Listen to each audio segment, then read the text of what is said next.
ತಿದ್ದುಪಡಿ ಮಸೂದೆ ವಿರುದ್ಧವಾಗಿ ಆಕ್ರೋಶ ಹೆಚ್ಚಾಗಿದೆ. ಸಂವಿಧಾನ ವಿರೋಧಿ ಕಾನೂನು ಅಂತ ಹೇಳಿ ಗುಂಡೂರಾವ್ ಕಿಡಿಕಾರಿದ್ದಾರೆ. ವಕ್ಫ್ನಲ್ಲಿ ತಪ್ಪಾಗಿದ್ದರೆ ಅಥವಾ ಭೂಮಿ ದುರುಪಯೋಗ ಆಗಿದ್ದರೆ ಅದು ಬೇರೆ, ಆದರೆ ಕಾನೂನಿಗೂ ಅದಕ್ಕೂ ಸಂಬಂಧ ಇರಲ್ಲ. ಇದು ಸಂವಿಧಾನ ವಿರೋಧಿ. ಇದನ್ನು ನಾವು ನ್ಯಾಯಾಲಯಗಳಲ್ಲಿ ಪ್ರಶ್ನೆ ಮಾಡಬೇಕಾಗತ್ತೆ. ಕೇಂದ್ರ ಸರ್ಕಾರದ ದಬ್ಬಾಳಿಕೆ ನಾವು ಯಾರನ್ನು ಈ ಒಂದು ವಿಚಾರದಲ್ಲಿ ಗಮನಕ್ಕೆ ತೆಗೆದುಕೊಳ್ಳಲ್ಲ. ಈ ತರಹದ ಕ್ರಮಗಳು ಭ್ರಷ್ಟಾಚಾರದಿಂದ ಕೂಡಿದೆ ಅಂತ ಹೇಳಿ ಮಂಗಳೂರಲ್ಲಿ ಸಚಿವ ದಿನೇಶ್ ಗುಂಡೂರಾವ್ ಆಕ್ರೋಶವನ್ನು ಹೊರಹಾಕಿದ್ದಾರೆ. ಎರಡು ಅಂಶ ಇದೆ. ವಕ್ಫ್ನಲ್ಲಿ ಏನಾದರೂ ತಪ್ಪುಗಳಾಗಿದ್ರೆ, ಆ ಭೂಮಿಯ ದುರುಪಯೋಗ ಆಗಿದ್ರೆ ಅದು ಬೇರೆ. ಈ ಕಾನೂನಿಗೂ ಇದಕ್ಕೂ ಏನು ಸಂಬಂಧ ಇಲ್ಲ. ಈ ಕಾನೂನು ಅವರು ಏನು ರಚನೆ ಮಾಡಿದರೆ ಇದು ಸಂವಿಧಾನಕ್ಕೆ ವಿರುದ್ಧವಾದಂಥ ಕಾನೂನು, ಆಯ್ತಾ?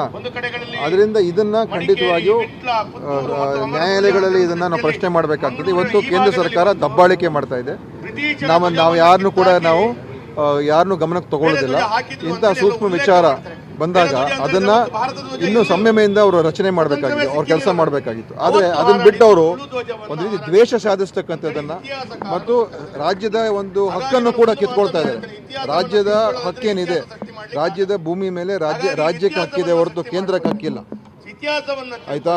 ಮತ್ತು ಈ ವಕ್ಫ್ ಕೂಡ ಸ್ಟೇಟ್ ಇದರಲ್ಲೇ ಈಗ ಧರ್ಮದತ್ತಿ ಏನೇನೋ ಎಲ್ಲ ಇದೆ, ನಮ್ಮ ಟ್ರಸ್ಟ್ಗಳು ಹಿಂದೂ ಧರ್ಮದ್ದೇ ಇರ್ಬೋದು, ಎಲ್ಲ ಕೂಡ ರಾಜ್ಯ ಸರ್ಕಾರದ ವ್ಯಾಪ್ತಿಗೆ ಬರ್ತದೆ.